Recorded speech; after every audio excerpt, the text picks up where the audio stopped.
Yoyyaa harka fuunee akkam jirtan dhaggeeffattoonni Soofumaraaf hundi keessanuu baga gara chaanaalii keenyaatti nagahaan dhuftan bakkuma jirtan hundatti fayyaa fi nageenyi Rabbii isin bira haa jiraatu jecha qophii keenya har'aa keessatti akkamitti YouTube chaanaalii keenya TikTokii waliin wal qunnamsiisuun view fi subscriber baay'ee argachuu akka dandeessan isinitti agarsiisa.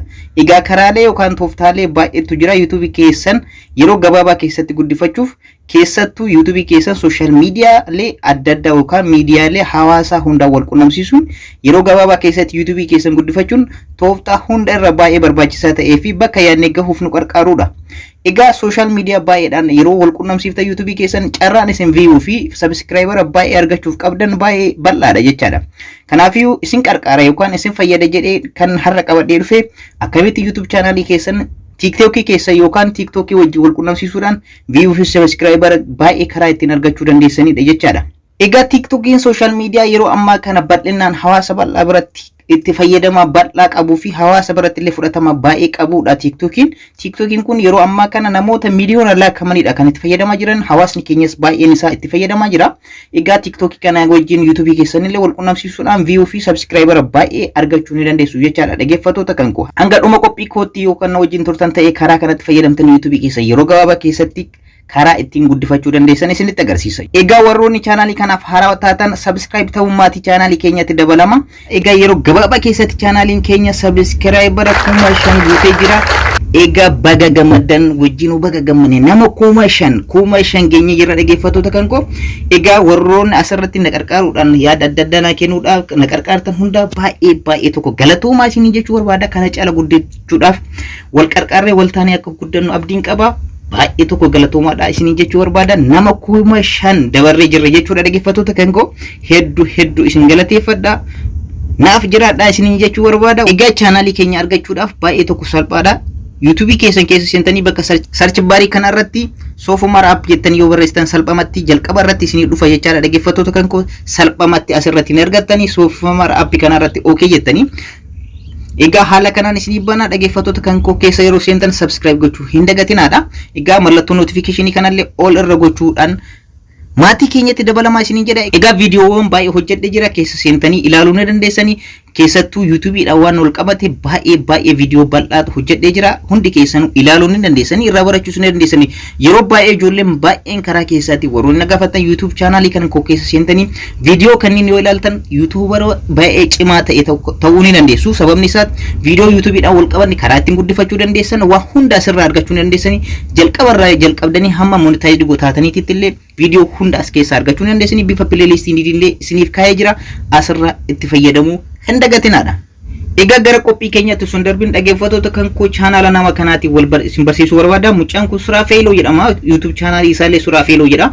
Egaa chaanaala kanallee subscribe gochuu hin dagatinaadha. Akkanumallee mallattoo notification illa all irra godhaafi jechaadha dhaggeeffattoota kan koo. Mucaan kunis akkuma kan koo YouTube irratti viidiyoowwan adda addaa keessattuu teknooloojiidhaan akkanumallee appoota adda addaa akkana hojii YouTubeetiin wal qabate barnoota baay'ee dhiyeessuu irratti argama.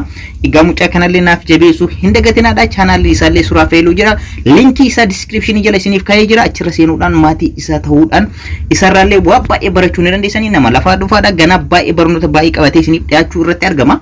Egaa mucaa kanas naaf jabeessuu hin dagatinaadha isiniin jedha. Egaa sirriitti walaa jajjabeessinu isiniin jechuudha. Amma gara barnoota keenyaatti. Egaa qophii keenya har'aa keessatti akkuma duratti isiniif ibsuudhaaf yaala dhaggeeffattoota kan koo akkamitti YouTube keessan TikTok wajjin wal qunnamsiisuudhaan view fi subscriber baay'ee argachuu karaa ittiin dandeessanidha kan isin agarsiisu. Akkuma duraan dursee isiniif ibsuudhaaf yaaletti YouTube keessan social media yookaan miidiyaalee hawaasa hunda wal qunnamsiisuudhaan subscriber fi view baay'ee yookaan saatii baay'ee argachuu dandeessan jechaadha dhaggeeffattoota kan koo. Akkuma duraan dursee isiniif ibsuudhaaf yaale amma dubbiillee osoo isinitti hin baay'isin gara barnoota keenyaatti haa ceenu jechaadha dhaggeeffattoota kan koo. Jalqaba hojiin isin gochuu qabdan egaa duraan dursitanii aappii TikTok jedhu kana akkaawuntii qabaachuu qabdanii dhaggeeffattoota kan koo. Akkuma amma argaa jirtan aappii kana keessa yeroo seentan egaa bakki amma itti argamnu kun bakka viidiyoolee adda addaa itti gadhiifamudha jechaadha dhaggeeffattoota kan koo. As keessa yeroo seentan jalqaba irratti qabaachuu qabdan aappii TikTok jedhamu kan akkaawuntii banachuu qabdan jechaadha. Akkaawuntii namoonni baay'een akkamitti banachuu akka dandeessan ni beektan jedhee yaada. Warroonni garuu banatanii hin beekne keessaan yaada keessan naa kennaadha. Viidiyoo isin ni hojjedha jechaadha. Warroonni baratan akkuma amma argaa jirtan bifa kan koo kanaan banachuu dandeessanii. Anne dhiyooma kana jechaadha viidiyoo tokko gallakkisee ture asirratti. Viidiyoo egaa TikTok irratti viidiyoo daqiiqaa tokko gadiidha kan laggifamu. Akkuma amma argaa argaa jirtan filoorii 4 qaba. Egaa isin kana caala horachuu dandeessan keessattuu TikTok irratti yeroo gabaabaa keessatti filoorii baay'ee nama baay'ee isin hordofu argachuu dandeessan jechaadha. Egaa kana viidiyoo adda addaa gadhiisuudhaan itti fayyadamaadha. Viidiyoo gabaabaa jechuu kan kooti. Egaa jalqaba irratti kan isin barbaachisu TikTok accountidha. TikTok account akkuma argaa jirtan ani Sofomara app jedheen banee jira. Egaa isa kana wal qunnamsiisuudhaan akkamitti view baay'ee argachuu akka dandeessanidha kan isinitti agarsiisu. Jalqaba wanti gochuu qabdan YouTube keessan keessa seentanii linkii YouTube channel keessanidha kan copy gootan. Dhaggeeffattoota kan asirratti sirriitti na dhaggeeffachuu wanni qabdanii jalqaba irratti linkii channel keessaniiti kan copy gochuu qabdan. Malee linkii viidiyooti miti. Yeroo baay'ee ijoolleen akkanatti ni dogongortanii linkii channel YouTube channel keessanii qofaadha kan barbaachisu jechaadha. Isa argachuudhaaf bifa salphaadhaan egaa linkii YouTube channel keessanii argachuudhaaf YouTube channel keessanii seentu asirratti bakka profile picture kana ni tuqxu. Itti aansuudhaan YouTube channel kan jedhutu jira isa ni tuqxu. Itti aansitanii dhaggeeffattoota kan koo asirratti tuqaa sadiitu jira. Tuqaa sadii kana ni tuqxu jechaadha. Ergasii share ishee jettu jira. Share ishee jedhu kana ni gootu. Ergasii copy link kan jedhu jira. Copy link ishee jedhu kana ni tuqxu jechaadha. Haala kanaan linkii channel keessanii argachuu ni dandeessan jechaadha. Karaa baay'eedhaan argachuu ni dandeessanii asirratti wanti dagachuu hin qabne yeroo hundayyuu copy kan gootanii copy channel keessaniiti malee copy viidiyooti miti jechuudha.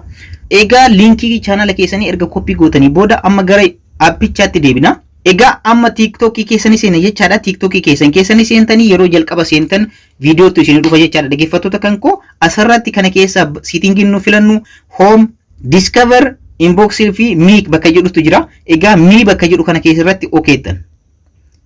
Me erga okay jettanii gara profile picture keessanii yookaan gara accountii keessanitti isin fudhata jechaadha. Dhaggeeffattoota kan koo asirratti wanti tuqxan maalidha? Akkuma amma argaa jirtan gara edit profile kan jedhu jira isa okeettan.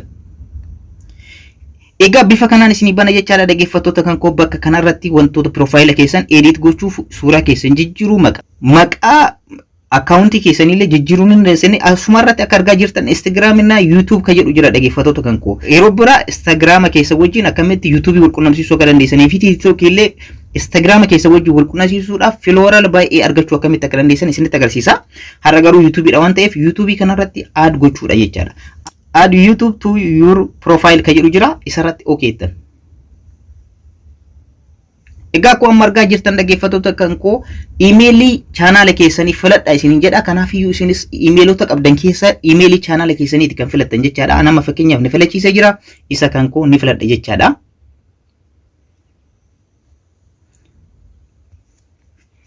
Egaa dhaggeeffattoota kan koo erga emailii keessan filattanii booda bifa kanaan isin dhufu isinirratti haarawaa waan yoo taatan jechaadha. Dhaggeeffattoota kan koo asirratti erga emailii keessan filattanii booda passwordii emaila keessaniiti kan isin gaafatu isa itti galchuun dagatinaadha. An kanaan dura bilbila kanarratti emailii kan koo yookaan passwordii emaila kan kooti akka nan gaafanni godhee waan hojjedheef jechaadha.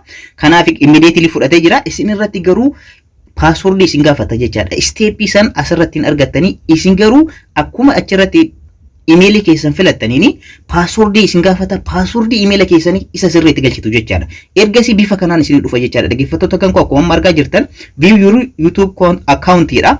Egaa accountii keessan ilaaluu dandeessanii. Egaa asirratti this will allow TikTok to isin jedha. Kana jechuun maalidha? Asirratti bifa kanaan TikTok keessanii wajjin wal qunnamsiisuudhaaf fi eenyummaa keessan beekuu waan barbaaduu fi TikTokiin asirratti permission kennitaniif jechaadha. Permission kana allow gootan.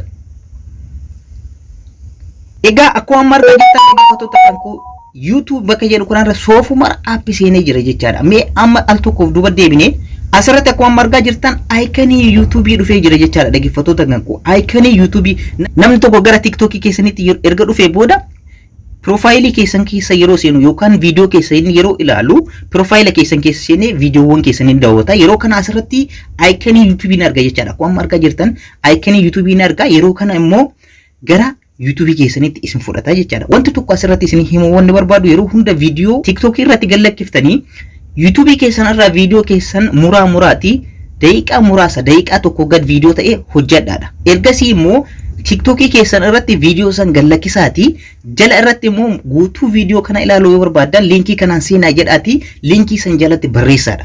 Egaa isiniif gala jedhii yaada dhaggeeffattoota kan koo TikTok keessan irratti video hojjettan kan YouTube keessan irra galakkiftan keessa muraati video daqiiqaa tokko gadi hojjedhaati. Ergasii immoo TikTok keessan account TikTok irratti gadhiiftanii ergasii immoo linkii YouTube keessanii le jala keessanii asirra daawwachuu dandeessan jechuu ni dandeessanii akkanumallee namoonni asirra seenanii icon YouTube kana yoo tuqan gara YouTube keessanitti fudhata jechaadha. Karaa kanaan tooftaa bal'aa ta'een kana fayyadamuu dandeessanii asirratti icon kanarra namni tokko yoo gara account TikTok keessanitti dhufe jechaadha. Isa kana yoo tuqe gara YouTube channel keessanitti fudhata. Akkuma margaa jirtan dhaggeeffattoota kan gara YouTube channel kan kootti na fudhatee jira. Asumarratti subscribe akka godhu akka video keessanillee namni isiniif ilaalu carraa baay'ee laata jechaadha. Dhaggeeffattoota kan akkuma margaa jirtan egaa bifa kanaan fayyadamuu ni dandeessu jechaadha. Egaa dhaggeeffattoota kan qophii kan har'aa keessatti akkamitti YouTube keessan TikTokidhaan wal qunnamsiisuudhaan view fi subscriber baay'ee argachuu karaa ittiin dandeessan isin agarsiisee jira. Garuu hamma tokko isin akka hubattanii fi malee isin account TikTok yoo qabaatanii follower baay'ee argachuu dandeessan yeroo gabaabaa keessatti jechaadha. Namni follow isin godhe sun TikTok keessan irratti akka gara YouTube keessanitti illee affeeramuuf akkanatti linkii YouTube keessanii haala kanaan kaa'uudhaan nama affeeruu ni dandeessan jechaadha. Egaa barnoota kan koo kanarra qabadhee dhufe kanuma fakkaata. Egaa warroonni channel kana haaraa wataatan subscribe gochuu hin dagatinaa akkanumallee mallattoo notification tuquudhaan ol irra godhaadha. Yeroo hunda viidiyoon an galakkisu akka isin ga'u gochuu ni dandeessanii. Viidiyoo kanallee like gochuu hin dagatinaa. Horaa bulaa.